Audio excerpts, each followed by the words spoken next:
ಇನ್ನು ಬಾಗಲಕೋಟೆಯಲ್ಲಿ ಐಟಿ ಇಲಾಖೆ ಅಧಿಕಾರಿಗಳು ದಾಳಿ ನಡೆಸಿದ್ದಾರೆ. ಜಿಲ್ಲಾ ಉಸ್ತುವಾರಿ ಸಚಿವ ಶಿವಾನಂದ ಪಾಟೀಲ್ ಆಪ್ತ ಆರಿಫ್ ಕಾರ್ಲೇಕರ್ ಮನೆಯ ಮೇಲೆ ಈಗ ಐಟಿ ದಾಳಿಯಾಗಿದೆ. ಯಾಸೀನ್ ತುಮರಟ್ಟಿ ಮನೆ ಮೇಲೂ ಕೂಡ ದಾಳಿಯಾಗಿರೋದು. ಹಾಗಾಗಿ ಬಾಗಲಕೋಟೆಯಲ್ಲೂ ಕೂಡ ಇದೀಗ ಐಟಿ ದಾಳಿಗಳಾಗಿರುವಂಥ ಮಾಹಿತಿ ಲಭ್ಯವಾಗ್ತಿರೋದು. ಜಿಲ್ಲಾ ಉಸ್ತುವಾರಿ ಸಚಿವರ ಆಪ್ತರ ಮನೆ ಮೇಲೆ ಐಟಿ ದಾಳಿಯಾಗಿದೆ ಅನ್ನೋ ಮಾಹಿತಿ ಲಭ್ಯವಾಗ್ತಿದೆ. ಸಚಿವ ಶಿವಾನಂದ ಪಾಟೀಲ್ ಅವರ ಆಪ್ತರ ಮನೆಗಳ ಮೇಲೆ ಆಗಿರುವಂತಹ ದಾಳಿ ಇದು. ಈಗ ಸದ್ಯಕ್ಕೆ ದಾಳಿ ನಡೆಸಿ ದಾಖಲೆಗಳ ಪರಿಶೀಲನೆ ಆಗ್ತಿದೆ. ಬಾಗಲಕೋಟೆಯಲ್ಲಿ ಐಟಿ ಇಲಾಖೆ ಅಧಿಕಾರಿಗಳು ಸದ್ಯಕ್ಕೆ ದಾಳಿಯನ್ನ ಮುಂದುವರಿಸಿದ್ದಾರೆ. ಶಿವಾನಂದ ಪಾಟೀಲ್ ಆಪ್ತರ ಮನೆಗಳಿಗೆ ಈಗ ಶಾಕ್ ಎದುರಾಗಿರೋದು.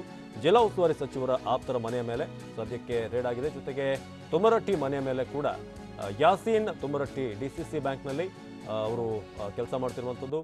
FDC ಇಬ್ಬರ ಮನೆ ಮೇಲೆ ಕೂಡ ಈಗ ದಾಳಿ ಆಗಿದೆ. ದಾಳಿ ಹಾಕಿ ವಿಚಾರಣೆ ನಡೆಸಿದ್ದಾರೆ. ಬಾಗಲಕೋಟೆಯ ವಿವೇಕಾನಂದ ನಗರದಲ್ಲಿರುವಂಥ ಆರಿಫ್ ಕಾರ್ಲೇಕರ್ ನಿವಾಸ, ಅದೇ ರೀತಿಯಾಗಿ ನವನಗರದ DCC ಬ್ಯಾಂಕ್ನಿಂದ 1 ಕೋಟಿಯಷ್ಟು ದುಡ್ಡು ಹಣ ಡ್ರಾ ಮಾಡಿಕೊಂಡು ತೆರಳುವಾಗ ಈ ಒಂದು ದಾಳಿ ಆಗಿದೆ ಅನ್ನೋದು ಮಾಹಿತಿ ಲಭ್ಯವಾಗ್ತಿರೋದು. ಇನ್ನು ಹಳೇಪೇಟೆಯಲ್ಲಿರುವಂಥ ಯಾಸೀನ್ ತುಮರಮಟ್ಟಿ ಅವರ ಮನೆ ಮೇಲೂ ಕೂಡ ಇದೀಗ ದಾಳಿಯಾಗಿದೆ. ಇಬ್ಬರನ್ನೂ ಕೂಡ ವಶಕ್ಕೆ ಪಡೆದು ವಿಚಾರಣೆ ನಡೆಸಲಾಗ್ತಿದೆ. ಇದು ಶಿವಾನಂದ ಪಾಟೀಲ್ ಅವರ ಆಪ್ತರ ಮೇಲೆ ಈಗ ಅವರ ಮನೆಗಳ ಮೇಲೆ ಕಚೇರಿಯ ಮೇಲೆ ದಾಳಿಯಾಗಿರೋದು.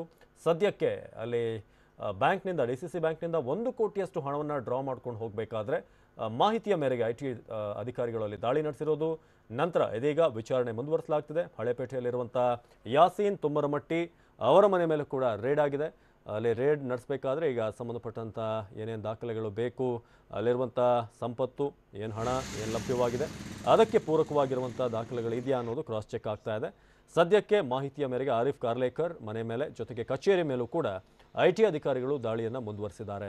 ಸಚಿವ ಶಿವಾನಂದ ಪಾಟೀಲ್ ಅವರ ಒಂದು ಆಪ್ತರ ಮನೆಗಳಿವು ಅಂತ ಗೊತ್ತಾಗಿದೆ. ಇಬ್ಬರ ಮನೆ ಮೇಲೂ ಕೂಡ ಇದೀಗ ಐಟಿ ಸರ್ಚ್ ಆಗಿದೆ. ಬಾಗಲಕೋಟೆ ವಿವೇಕಾನಂದ ನಗರದಲ್ಲಿರುವಂಥ ಆರಿಫ್ ನಿವಾಸದ ಮೇಲೂ ಕೂಡ ಇದೀಗ ರೇಡ್ ಆಗಿದೆ.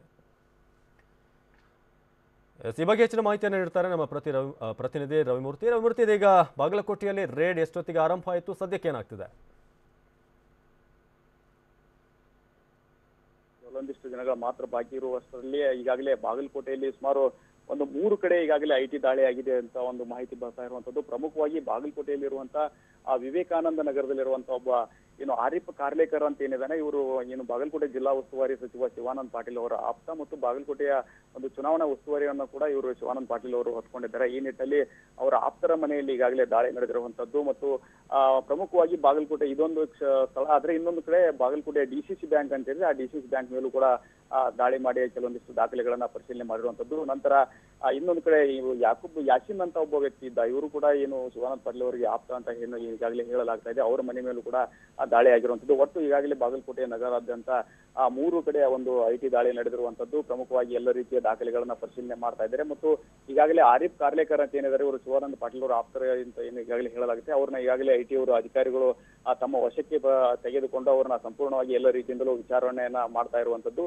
ಪ್ರಮುಖವಾಗಿ ಇಲ್ಲಿ DCC ಬ್ಯಾಂಕ್ನಿಂದ ಸುಮಾರು 90 ಲಕ್ಷದಿಂದ 1 ಕೋಟಿಯಷ್ಟು ಅಮೌಂಟ್ ಅನ್ನ ಇವರು ಡ್ರಾ ಮಾಡಿಕೊಂಡು ಬರ್ತಾ ಇದ್ರು ಅನ್ನೋ ಮಾಹಿತಿ ಈಗಾಗಲೇ ತಿಳಿದು ಬರ್ತದೆ ಮತ್ತು ಆ ಹಣವನ್ನು ಈಗಾಗಲೇ ಜಪ್ತಿ ಮಾಡಿಕೊಡಲಾಗಿದೆ ಅನ್ನೋ ಒಂದು ಪ್ರಾಥಮಿಕ ಹಂತದಲ್ಲಿ ಒಂದು ಮಾಹಿತಿ ತಿಳಿದು ಬರ್ತಾ ಇದೆ. ಈ ನಿಟ್ಟಿನಲ್ಲಿ ಇನ್ನೂ ಹೆಚ್ಚಿನ ಮಾಹಿತಿ ಅವರು ಖಚಿತಪಡಿಸಿದ ನಂತರನೇ ಸ್ಪಷ್ಟವಾದ ಮಾಹಿತಿ ಸಿಗಬೇಕಾಗಿದೆ. ಒಟ್ಟಿನಲ್ಲಿ ಅಂದ್ರೆ ಚುನಾವಣೆ ಅಂದ್ರೆ ಸುಮಾರು ಏನು ಇವತ್ತು 20 ಅಂದ್ರೆ ಇನ್ನು ಕೇವಲ 3 ದಿನಗಳ ಮಾತ್ರ ಬಾಕಿ ಏನು ಚುನಾವಣೆ ದಿನ ಬಾಕಿ ಇದೆ. ಈ ನಿಟ್ಟಿನಲ್ಲಿ ಒಂದು ಹಣವನ್ನ ದುರುಪಯೋಗ ಮಾಡಿಕೊಂಡು ಅಥವಾ ಏನು ಮತದಾರರಿಗೆ ಹಂಚೋದಾಗಿರುವಂತದ್ದು, ಈ ನಿಟ್ಟಿನಲ್ಲಿ ಮತದಾರರನ್ನ ಹಣದ ಆಮಿಷ ಒಡ್ಡಿ ಸೆಳೆಯುವಂತ ಪ್ರಯತ್ನ ಆಗಬಹುದು ಅನ್ನೋ ನಿಟ್ಟಿನಲ್ಲಿ ಈಗಾಗಲೇ ಎಚ್ಚೆತ್ತುಕೊಂಡಂತ ಐಟಿ ಅಧಿಕಾರಿಗಳು ಇದನ್ನ ತಡೆಯುವ ನಿಟ್ಟಿನಲ್ಲಿ ಆಗಿರ್ಬೋದು ಮತ್ತು ಪ್ರಾಥಮಿಕವಾಗಿಯೇ ಇಲ್ಲಿ ಇದರ ಬಗ್ಗೆ ಯಾವುದೇ ರೀತಿ ಎಲ್ಲ ರೀತಿಯಿಂದಲೂ ಶಿವಾನಂದ ಪಾಟೀಲ್ ಆಪ್ತರಾಗಿರ್ಬೋದು ಅವರ ಚಟುವಟಿಕೆಗಳು ಎಲ್ಲವನ್ನು ಕೂಡ ಗಮನಿಸ್ತಾ ಇದ್ದಂತ ಐಟಿ ಅಧಿಕಾರಿಗಳು ಈಗಾಗಲೇ ರೇಡ್ ಮಾಡುವ ಮೂಲಕ ಸುಮಾರು 1 ಕೋಟಿಯಷ್ಟು ಅಮೌಂಟ್ ಅನ್ನ ವಶಪಡಿಸಿಕೊಂಡಿದ್ದಾರೆ ಅಂತ ಮಾಹಿತಿಯನ್ನ ತಿಳಿದು ಬರ್ತಾ ಇದೆ.